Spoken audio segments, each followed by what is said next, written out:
Hello and welcome to a video with movement style. My name's Caroline and in this video we're going to work on hip opening. It'll be all round opening for the hips. That's to say the back of the hip joint, outside of the hip, inside of the hip and the front of the hip. And of course we'll be opening these deep muscles around the hip joint in order to free up the hip joint itself. The muscles around the hip are some of our biggest, strongest muscles, and so it does take a little bit of work to release and open them because we use them such a lot when we're walking around, as well as if we're quite fit and doing activities such as running or cycling especially as well. The equipment that we need is a mat and a strap, possibly. If you haven't got a strap, a long scarf or a belt or a tie, anything would do just to help support the weight of your leg in some of the positions. And if you can't find anything, we can always use our hands to support the weight of the leg instead. So let's roll down through the length of the spine, just lengthening it out, coming through towards the mat and giving the spine a few moments to relax and to settle. So as we come onto the back, we have a good opportunity of helping the back to let go of any little areas of tension that can be easily relaxed simply by softening the muscles to either side of the spine, having a sense of the shoulders broadening against the mat and the ribs broadening against the mat, the muscles in the back of the waist relaxing enough so that the waist can broaden into the mat, and letting go across the breadth of the lower back so that we can feel especially the sacrum, where the big diamond shaped bone towards the base of the spine wedges into the pelvis. And especially as we breathe out, we should usually be able to relax our spine and feel that little spinal processes over the back of the spine are able to relax towards the tailbone. Just allowing the exhalations to lengthen a little bit. And just feeling how your body is able to respond to your breath, your exhalation to relax and lengthen the back of your spine. Breathing in, just feeling a little bit of space coming into your body through the throat, around the chest, a little bit in the abdomen. And again, breathing out to let the spine relax and your back to broaden out against the mat. And then, having begun to release the spine, we're going to begin to work on releasing and opening the hips. So we can let the arms extend to either side of the shoulders, especially if you can feel that you've found a line from the collarbones directly through into the upper arm and towards your fingertips. You'll know that because there'll be a little bit of a stretch in your biceps, this muscle here on the inside of the arm. So just stretching out towards the fingertips. And let's think here about keeping the spine as released and as relaxed as we can, and gently moving in a spiral towards the left side. So letting the tailbone peel towards the left and the sacrum and the waist coming through as well.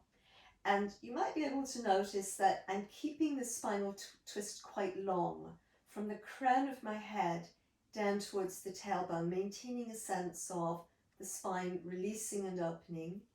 And just allowing, as the pelvis connects to the spine, then the legs to release on away from the pelvis. So the legs as well, especially that top leg, the right leg, more or less following the line of the spine here.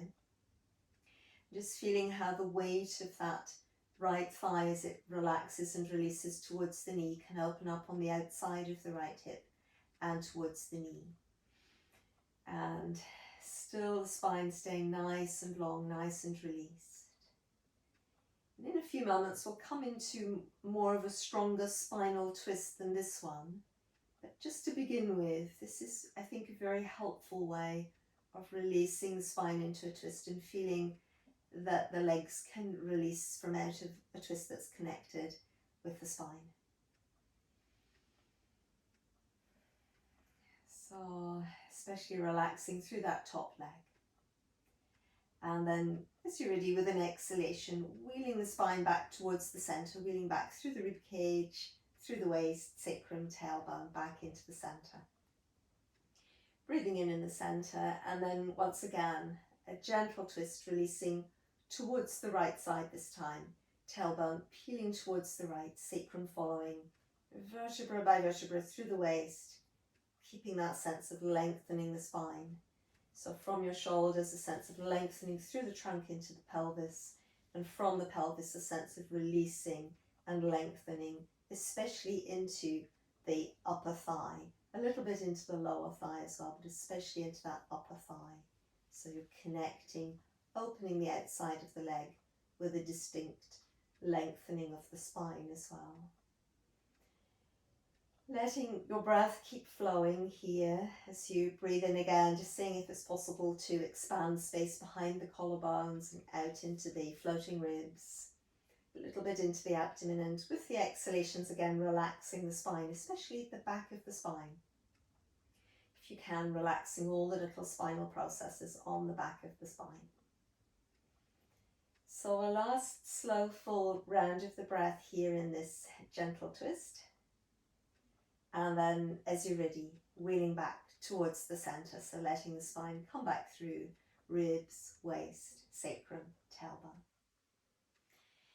So from here, we're going to think about coming into somewhat of a stronger twist, and also we'll feel the opening on the outside of the legs correspondingly a little bit stronger.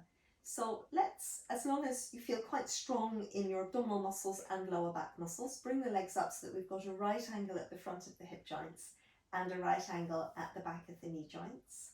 And we're going to think about navel pulling to the spine, lower abdomen quite strong, left arm pressing into the floor quite firmly, and with an exhalation, taking our twist towards the left side.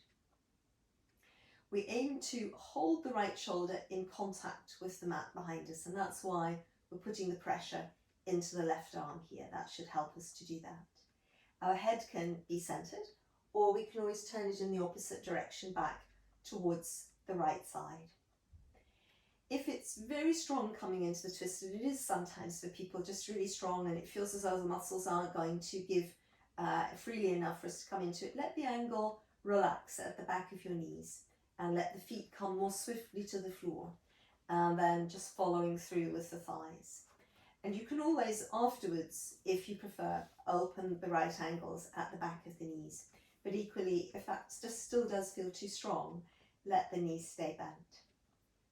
Now this is a much, much stronger spinal twist this time, as you can probably feel. And there's a tendency in these stronger twists for the small of the back of the waist to arch forward. I'd say really aim to avoid that. Let your spine keep lengthening in your twist. Let the navel pull to the spine. And think in terms of your ribs tapering in towards your spine and the breastbone and the spine moving towards each other, especially on the exhalations here. And I myself as well will tend to continue to work quite a lot of pressure into the left arm so that I keep dropping my right shoulder back, and I can feel a diagonal opening up through the body from my right shoulder, through the right ribs, right waist, outside of my right hip, and right through to my right knee. So let's breathe here another 2 or 3 rounds of the breath, still focusing on the exhalations of seeing how much we can relax and let go through the back of the spine. And then as you're ready, with an exhalation, wheeling back towards the center. Lots of deep abdominal strength to come back. Legs can travel through the air, or if it feels easier, keeping the feet in contact with the mat. And often we just need to adjust the spine slightly after a twist to check that it's aligned again, tailbone to crown, before we head through to our other side. So this time it's going to be pressure going into the right arm. And again, lots of deep abdominal strength, lower abdomen hollowing, navel pulling to the spine, wheeling across gently, aiming to keep our left shoulder in contact with the mat as we come across this time. So once again, just arriving into the twist like that, we can adjust, just pressing the right arm into the floor should help us to drop the left shoulder back again towards the left side. And equally, if, as I was saying on the first side, if you feel you're getting to a point and there's a lot of strain in the spine and you're having to arch to get closer to the floor, it's really not such a great idea to work such a strong position. So let the heels soften back, and that may enable you to come through, feet touching the floor first and going over. And even if that still feels too strong, just allow yourself to come into the twist, this time a little bit more strongly, but with both feet traveling initially on the floor and just the top foot coming away from the floor at the end of the movement. So wherever we are in our twist, maintaining a good free breath, allowing the spine and the breath to interact with one another. Even in a strong yoga position, always seeing if we can come back to the breath and the spine interacting with one another. And working through a last slow full round of the breath here. And then as you're ready, with an exhalation, lots of deep abdominal strength. Compress both arms into the floor if you're coming back from that very strong position through to the center. And again, allowing the spine to align between the tailbone and the crown, and we can always hug our legs forwards and towards us, and again, giving the spine a moment to really relax. So from here, we're going to think about coming into the keyhole position, the Susya Sarandasana, and just bringing the right leg across the left leg. So this is a position where the ankle rests just to the outside of the left foot. Not the left foot, the right ankle rests just to the outside of the left knee, just above the knee on the thigh. And checking in with your spine. So often at this point, by crossing my leg, I realise that I haven't got as much space through my spine as I could have. And I let my ribs lift up like I just did, stretching back away from my hips and lifting my head up and lengthening through to the neck. In this position, spending a few moments, a few breaths to, as best you can, relax deep into your right hip joint, just opening up in the inside of the right hip joint. And it's always worthwhile in this position as well, spending time to think about how level your pelvis is, how balanced the weight is to the right side and the left side of your hips. Just seeing if, again, your spine can relax as much as possible towards the mat. And then when some release has occurred here, that's a good point at which to think about drawing the legs upwards. I aim in this position to keep my tailbone down, in fact to be in a neutral spine where the sacrum isn't quite connected to the mat. But you can have a flat back, ideally with the tailbone down, or a neutral spine position. And ideally we reach through to the lower leg, in this case the left leg. And just from there, trying to keep the right knee opening to the side, tailbone down, and the legs drawing towards us. So now, if it's a very tight and strong position for you on the back of your right hip, then it's often worthwhile to pass a strap in underneath the back of the lower thigh and working with holding the strap at the back of the leg. So you're not having to reach forward and distorting the line of the neck and the shoulders. A lot of these hip openers will work better with time if our spine is relaxed, if we're able to stay relaxed in the neck, relaxed in the shoulders, and that we're actually able to breathe freely and deeply. Especially in this position, a wide breath. If you can feel a little broadening of your ribs beneath you on the mat, a little broadening of the back of the waist and through to between the sitting bones. And as you breathe out again, your spine relaxing into the mat, the hips staying as balanced as possible. The other thing that will tend to happen in this position is that the weight keels towards the raised leg. Really think about keeping the weight over towards the lower leg, the left side, and you'll probably feel how that helps you to open up your hip quite a bit. And I do as well, just tend to hold my foot, so whichever position here that allows you to, broadly speaking, keep your tailbone down and your right knee moving outwards and weight going into your left hip, that will give you the maximum opening. So we're going to work a last breath here, just checking in that our neck is staying as relaxed as we can. And then from here, with an exhalation, allowing the lower leg, the left leg, to come through to the mat. And on our raised leg, the right leg, we've already begun to open up in the outside of the hamstrings. So there are 4 heads to the hamstring muscles. And we've already begun to open the hamstrings on the outside here. And it's worthwhile, from the position where we've been, working a very gentle, very slow conversion from the keyhole into the supine hand to leg stretch, so the Supta Hasta Padangusthasana. And you're trying to release as much through the inside of your hip joint and the inside of the thigh as the back of the hip and the back of the thigh. And this is something that people don't realize, that this lengthening through the inside of the leg and the back of the leg work together to bring us into a Supta Hasta Padangusthasana. So now here I am literally in a supine hand to leg stretch with my hands on my feet. But of course we can hold the leg lower down or even on the thigh. And for a long time I did work with the hands on my thigh, just trying to really get these angles. And I recommend again just returning to a sense of the spine, a sense of the back of the spine being able to relax also through the back of the neck, and being able to feel that the breath and the spine interact, that on the inhalations there's space and openness and energy perhaps flowing over the front of the spine, and on the exhalations that the spine really softens from the crown to the tailbone, and maybe there's a little bit of give into the leg.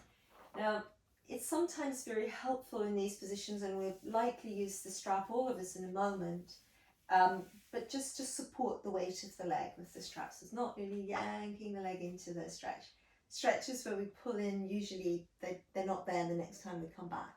Stretches where we allow the body to expand and to open gently, breath by breath, just looking for where we can truly find more space from the inside, not pulling, insisting an ambitious stretch from the outside, just finding the space from the inside. They'll be better. And that we're often assisted in that when we support the weight of the leg with a strap, perhaps.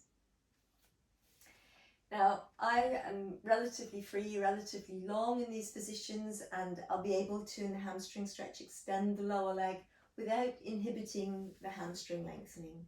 But if you find that as soon as you lengthen the other leg, it does inhibit my position here a little bit. But if you find it inhibits it a lot, just let the lower knee stay a little bit bent so that we get the back of the leg to free up more. Now, from here, we're going to work back again to opening the outside of the leg. And the right thigh is going to begin to move across the front of the body. And again, partly because I do this quite a lot, I'll be able to bring the leg over without support, and to find that that's fairly all right for me. I might, if I didn't have a strap, just use my hands to give it a little bit of support once it gets going. I think that when we're first doing these positions, if it feels very strenuous to open this position, it's best to support it, just popping a strap over the sole of the foot. Especially, it's helpful to do that just below the base of the toe joints. And in this position, I do work a style where I aim to keep my opposite hip, my right hip, in contact with the mat. So I'm holding the strap in my left hand, the strap is over my right foot. I'm aiming to let my right leg come across whilst trying to hold my right hip back to the mat for as long as possible. So now for some of us to get this far, we're going to have to let the hip lift a little bit away from the floor and the leg comes over. And then I would say, see if you can sink the hip back as much as possible. Still a good idea to try to stay relaxed through the spine. And of course, for some people, it's going to be the case that the leg isn't straight and that they're coming across with a bit more of a bent leg. So this is also fine. You're just coming across with more of a bent leg, which will still probably, be feeling it in the outside of the hip. I can still feel it in the outside of the hip with coming across with a bent leg as well. The thing that's not terribly helpful to do is to let the leg and the foot just drift right away from you. Now I'm coming across that you can feel nothing at all. And I'm not saying that for everyone, if the leg goes way down there, they won't be feeling anything at all. But what we're aiming to do to open the hips, that is up here on this line with the knee bent or otherwise. So now after a few breaths in Supta Hasta Padangusthasana version 3, then we come back again. So we're in a slight spinal twist, just coming back gently, allowing the spine to untwist and letting it settle here again on the mat. And this is where, once again, the strap may be quite useful and the lower leg extended in this position as for the last position. And just beginning to release through the hip joint and on through the inner thigh towards the knee, towards the heel. What really does help in these positions for finding space within the body is to check that there's space between the sacrum and the pelvis. Letting your left hip, in this case, stay nice and anchored, releasing a bit of space through from the crest of the left hip to the crest of the right hip, allowing your hip joint to open little by little. So avoiding going straight into your maximum position. But here, as I breathe in, I release the weight of my thigh up and out and away from my hip joint. And as I breathe out, I engage my abdomen. I keep my sacrum nice and stretched and long, and I see how far the leg might go. And then once again, just breathing in, I might soften the knee as well to help me find space at the hip joint. I work right across the pelvis into the hip joint, on towards the knee, and as I breathe out, lengthening in. So yeah, so all of us, you know, we have a certain amount of range in these positions. Now, it's partly force of circumstance where I am. I haven't got so much space. What does actually help is if you can find a little bit of support for your leg, not just from the strap, but from, as I have here, a little bit of cupboard. And then when I take that support, I can feel my leg relaxing. And I know that if I were to distance myself from there again, the leg would release a little bit more down. So support either from a strap or something that you're resting into. You might think, oh, it's very, very strong, but I can sustain it with a little bit of support, my leg resting into something. That would be helpful, especially if you're correspondingly able to keep your hips and sacrum aligned on the opposite side. This is a strong opener for the inside of the hip joint, and we need to bear in mind that the muscles are less strong when we've been stretching them this much. So coming back with lots of deep abdominal strength, letting your leg come back up slowly all the way to the top. And then once your leg has arrived with you again, just folding it in and letting it relax. So after all of that opening on that side, let's slide that leg away, just align again, letting the legs roll inwards and outwards at the hip joints, and can wobble the pelvis on the mat, releasing the ribs and the shoulders, just rolling the arms inwards and outwards, and very gently and slowly releasing the head and neck side to side. And then, as you feel ready, working through to the other side. So thinking about letting the knees bend, and from there crossing the left leg over the right leg. Just allowing the ankle to rest to the outside of the right thigh, just above the knee joint. And again, really softening deeply into the left hip joint here. Can allow the waist to lengthen out of the hips and the head and neck to lengthen from out of the shoulders. Just thinking about balancing the weight through your pelvis, right side, left side. And then once again, with that idea of aiming to keep the tailbone down or to be in neutral spine, on an exhalation, we can let the legs come up and towards us into the keyhole position. So it's the idea, if we can, of keeping the position quite tight. When the left leg drifts off towards the left side, it will be less effective opening in the outside of the hip. But if we feel that our knee is too compromised in a very strong position like this, we may need to let the leg drift across to the side. So again, weight, holding it in the right hip this time, And again, if it feels easier or better for us, if we can keep the spine and the neck and the shoulders more aligned with holding underneath the right leg, then that is definitely a better choice.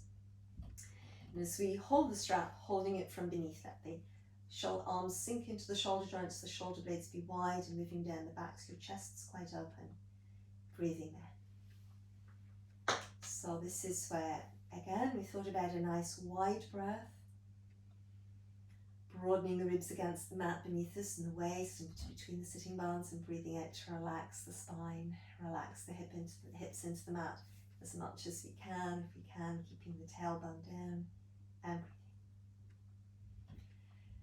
So working through a last slow full round of the breath on this side.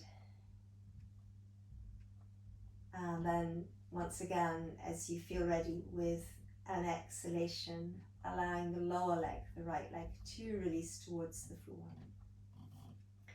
And this is where on the first side we were just thinking about needing to release through the inside of the hip joint and inside thigh, just working slowly into our next position because we've already begun to stretch in the outside of the hamstrings. So just gently, little by little, coming through. And then we arrive at a point where we're able to turn the knee towards us and the leg is in position. So now, of course, the leg might be much further away from us or it might be bent. And that's where we could be holding the leg wherever it feels best for us, or working with the strap from above. So sometimes in these sorts of positions, people get terribly tensed up on the inside of the hip joint. And I would just say, just fold the leg down, relax. And then once again, just release through the inside of the hip joint, inside of the thigh, back of your leg towards your heel, keeping the thigh as relaxed in the hip socket as you can. And allow the position to soften. You don't have to leave your maximum position of opening, but just let it soften a bit. That won't do any harm. And if the body is experiencing a lot of tension in a position, it's better to soften back to a point where you can let go of that tension. So you go on being able to lengthen in essentially. So then, again, from our Supta Hasta Padangusthasana 1, thinking about releasing that leg just a little bit away from us, and then the leg coming in above the hip joint and rolling the tailbone into the floor. And this is where we could take up our strap again, if that suited us. The lower leg extends, the right leg extends, and aiming to keep, this time, the left hip as much in contact with the mat as possible, your left leg coming across. So as on the first side, if you haven't got a strap, you know, it can always just support from underneath with the fingertips and that lowest inside leg. So the aim is to keep the thigh in line with the hip joint, even if the knee is bent. And what I tend to do is to breathe in and to really open from the hip, from the sitting bones, through the outside of the thigh, through the inside of the thigh, both of them. Lengthening my tailbone towards the mat as I do that, and then breathing out, the leg moves over, and I aim to sink my left hip back towards the floor. So breathing in again, I can let that left knee soften and bend a little, and breathing out, I aim to sink that left hip back to the floor. So it's just those few breaths there.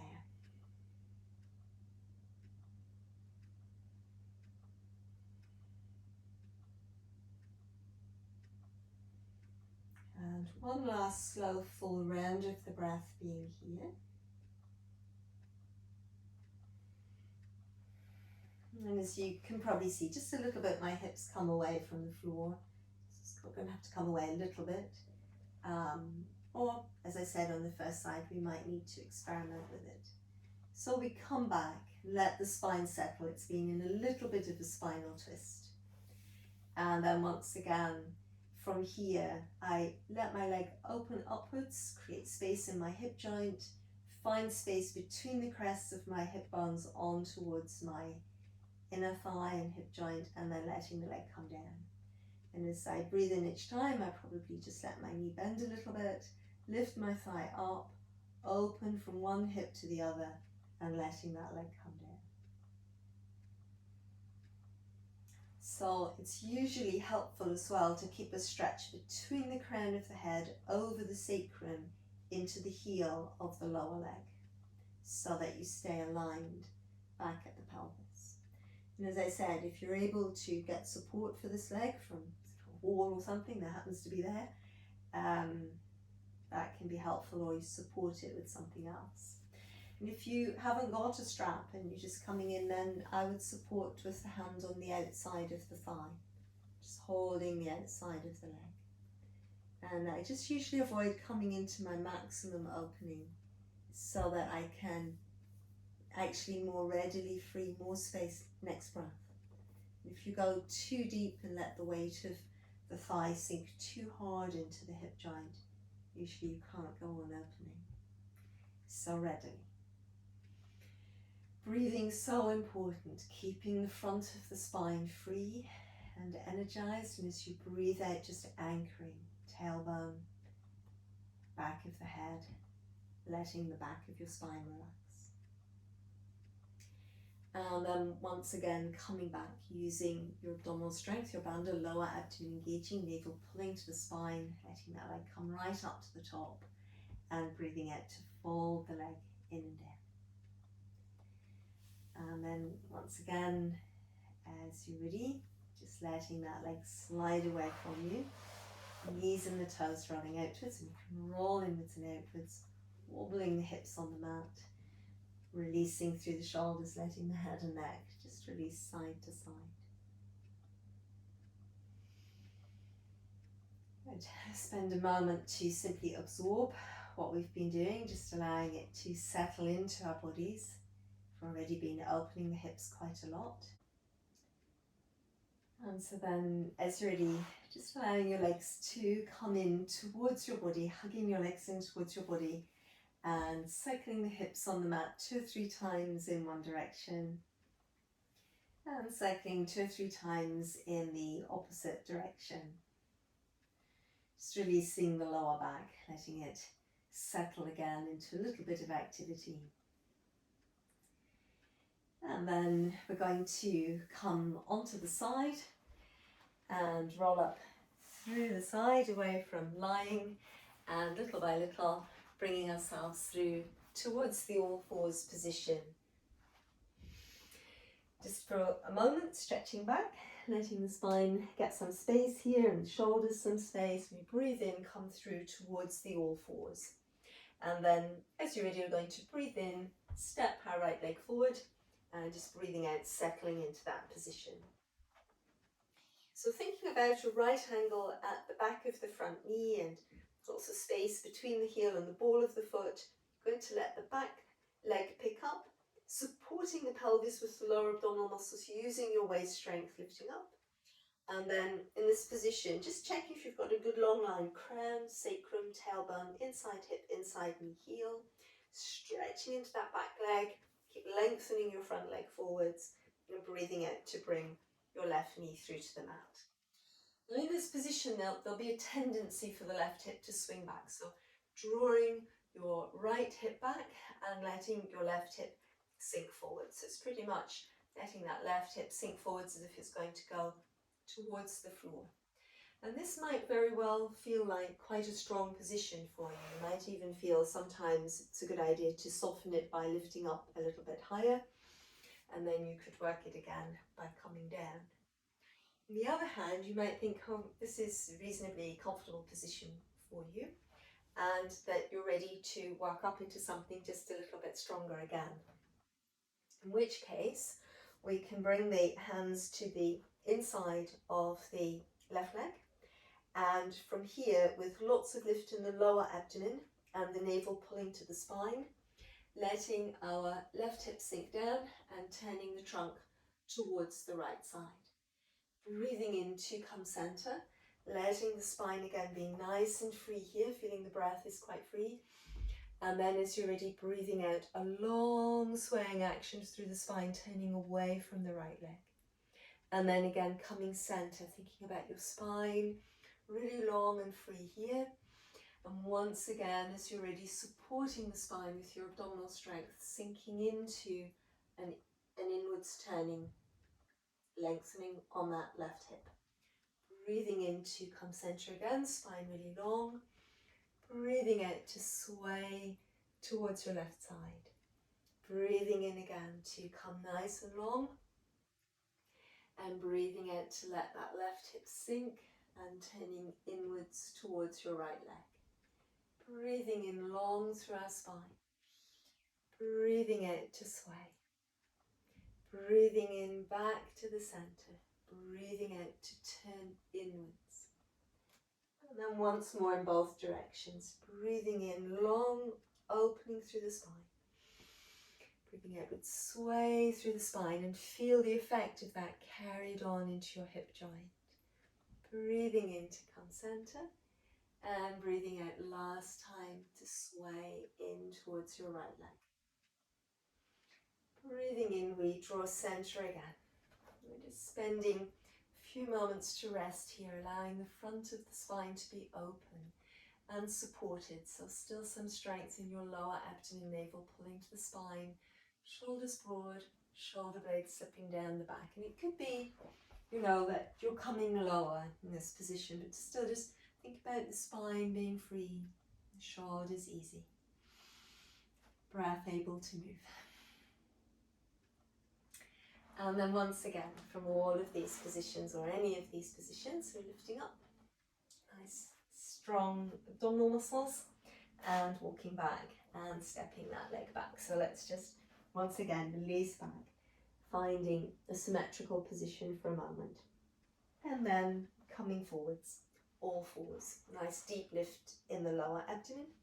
Breathing in, this time our left leg pulls forwards, and checking in with our right ankle at the back of that knee, and then breathing in to use our lower abdominal muscles to lift up the pelvis, and that long line again, crown, sacrum, tailbone, inside hip joint, inside knee heel, as we bring that right knee down and lengthen into the right heel.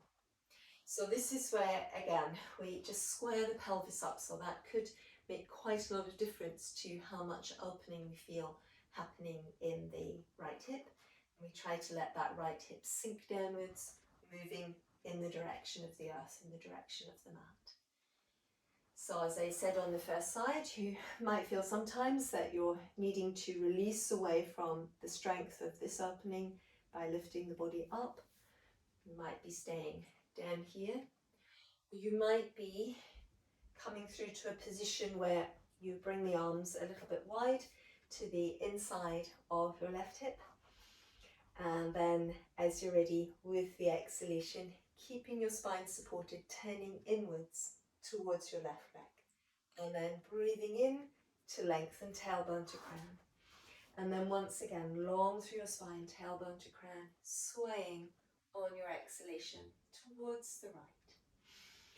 Breathing in back to the center and breathing out to sway inwards towards your left leg. Breathing in to sway center again, feeling the spine very free and letting the spine lengthen as it sways through towards your right and receiving the action in your left hip, feeling a sense of opening there. So once again, our exhalation turning in, our inhalation to really mindfully move away from that position and breathing out to flow around again. Breathing in and breathing out to sway. So once more from here in both directions, breathing in and breathing out to sway. Breathing in to come center and breathing out to sway in. Breathing in to draw back to the center and squaring up. Supporting the spine with the deep lift in the lower abdomen, navel pulling to the spine, Elbows move back and the front of your chest opening. If it feels viable, not a strain, can come on down again, a little bit lower. Once again, just find that opening through your whole spine, tailbone to crown. Breath nice and free, nice and easy. So again, from here, as you're ready, gently, slowly lifting up and out, keeping your abdominal muscles working to support you, and bringing that leg right back. Good. So from here, we could just relax in the child if we preferred, legs parallel, or we can come into the frog. So just allowing the toes to come towards each other, lots of space through the pelvis between the crests of the hip bones, opening through the insides of the hip joints, through the inner thighs, sending our hips back, and giving spine here time to really open. So try to feel the weight of each vertebra releasing forwards and downwards, and then your arms just edging forwards and the head coming in. And sometimes, for the head and neck, maybe because of the nose, you just need to let your elbows go outwards slightly like that.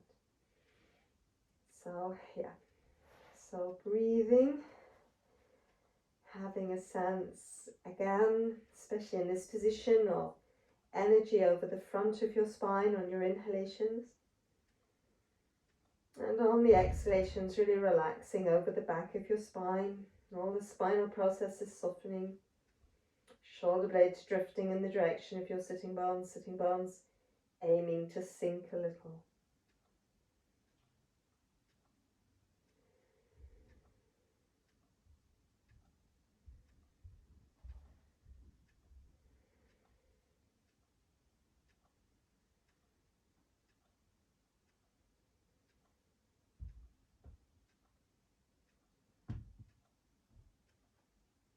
And then just breathing a last time in the Mandukasana. And once again, as you're ready, gently and slowly walking the hands back in towards your legs, abdominal muscles supporting you, letting the thighs come back in parallel towards each other. Just spending a moment or so now to absorb the practice that we've been doing, letting the spine be nice and tall here, just simply breathing.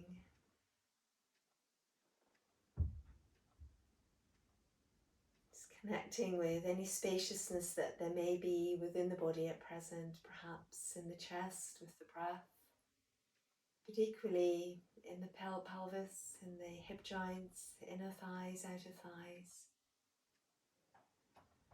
front of the hips, back of the hips, hamstrings. Spending a few moments to absorb the effects of the practice that we've been working. Being centered within our own pool of energy of the living body.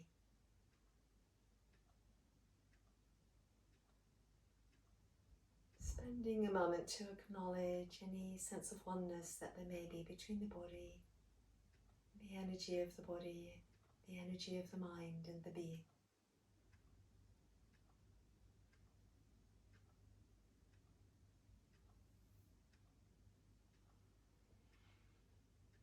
Om Shanti Namaste. Thank you for watching. I hope that you've enjoyed this hip opening practice and that you have found it useful and helpful. This practice will be twinned with another more dynamic practice for which it's a preparation, and I'll put both practices into the same playlist here with this one. Thank you for watching and hope to see you again soon on Movement Style.